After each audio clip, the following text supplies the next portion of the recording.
रविवार व्रत की कथा। प्राचीन काल में एक नगर में एक वृद्धा रहती थी। उनका नियम था कि वह हर रविवार घर आंगन गोबर से लीपकर भोजन तैयार करती और सूर्य देव को भोग लगाकर ही भोजन करती थी। ऐसा व्रत करने से उसका घर अनेक प्रकार के धन धान्य से पूर्ण था। श्री हरि की कृपा से घर में किसी प्रकार का विघ्न या दुख नहीं था। सब प्रकार से घर में आनंद रहता था। इस तरह कुछ दिन बीत जाने पर उसकी एक पड़ोसन, जिसकी गौ का गोबर वह वृद्धा लाया करती थी, विचार करने लगी कि यह वृद्धा सर्वदा मेरी गौ का गोबर ले जाती है, इसलिए अपनी गौ को घर के भीतर बांधने लग गई।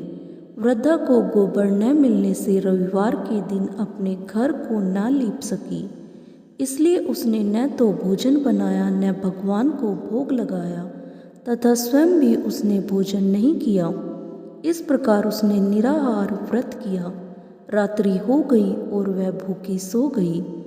रात्रि में भगवान ने उसे स्वप्न दिया और भोजन न बनाने तथा लगाने का कारण पूछा। वृद्धा ने गोबर न मिलने का कारण सुनाया। तब भगवान ने कहा कि माता, हम तुमको ऐसी गौ देते हैं जिससे सभी इच्छाएं पूर्ण होती है, क्योंकि तुम हमेशा रविवार को गौ के गोबर से लीपकर भोजन बनाकर मेरा भोग लगाकर खुद भोजन करती हो। इससे मैं खुश होकर तुमको वरदान देता हूँ। निर्धन को धन और बांझ स्त्रियों को पुत्र देकर दुखों को दूर करता हूँ तथा अंत समय में मोक्ष देता हूँ। स्वप्न में ऐसा वरदान देकर भगवान तो अंतर्ध्यान हो गए और वृद्धा की आँख खुली तो वह देखती है कि आंगन में एक अति सुंदर गौ और बछड़ा बंधे हुए हैं। वह गाय और बछड़े को देखकर अति प्रसन्न हुई और उसको घर के बाहर बांध दिया और वहीं खाने को चारा डाल दिया।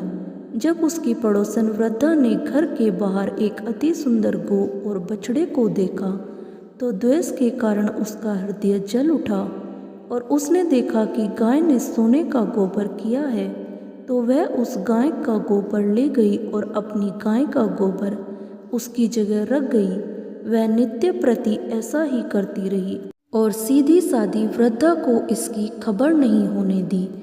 तब सर्वव्यापी ईश्वर ने सोचा कि चालाक पड़ोसन के कर्म से वृद्धा ठगी जा रही है, तो ईश्वर ने संध्या के समय अपनी माया से बड़े जोर की आंधी चला दी। वृद्धा ने आंधी के भय से अपनी गाय को भीतर बांध लिया। प्रातःकाल जब वृद्धा ने देखा कि गौ ने सोने का गोबर दिया तो उसके आश्चर्य की सीमा न रही और वह प्रतिदिन गौ को घर के भीतर ही बांधने लगी। उधर पड़ोसन ने देखा कि बुढ़िया गौ को घर के भीतर बांधने लगी है और उसका सोने का गोबर उठाने का दाव नहीं चल रहा, तो वह ईर्ष्या से जल उठी और कुछ उपाय न देख पड़ोसन ने उस देश के राजा की सभा में जाकर कहा, महाराज, मेरे पड़ोस में एक वृद्धा के पास ऐसी गौ है जो आप जैसे राजाओं के ही योग्य है। वह नित्य सोने का गोबर देती है। आप उस सोने से प्रजा का पालन करिए। तब वृद्धा इतने सोने का क्या करेगी? राजा ने यह बात सुनकर अपने दूतों को वृद्धा के घर से गौ लाने की आज्ञा दी। वृद्धा प्रातः ईश्वर का भोग लगा भोजन ग्रहण करने जा रही थी कि राजा के कर्मचारी गौ खोल कर ले गए। वृद्धा काफी रोई चिल्लाई, किंतु कर्मचारियों के समक्ष कोई क्या कहता।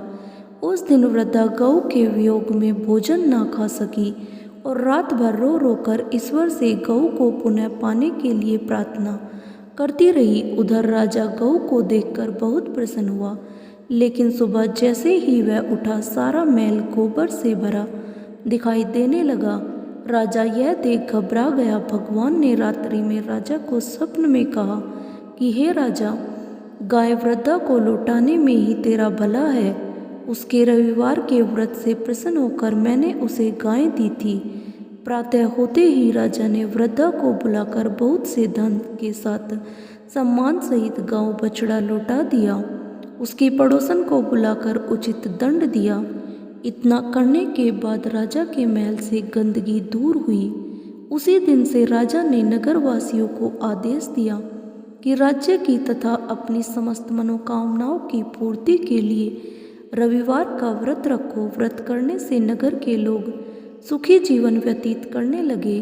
कोई भी बीमारी तथा प्रकृति का प्रकोप उस नगर पर नहीं होता था। सारी प्रजा सुख से रहने लगी। दोस्तों, आपको यह कहानी कैसी लगी हमें कमेंट कर ज़रूर बताएं। ऐसी धार्मिक कहानी सुनने के लिए हमारे चैनल को सब्सक्राइब और लाइक करें। धन्यवाद। बोलो राधे राधे।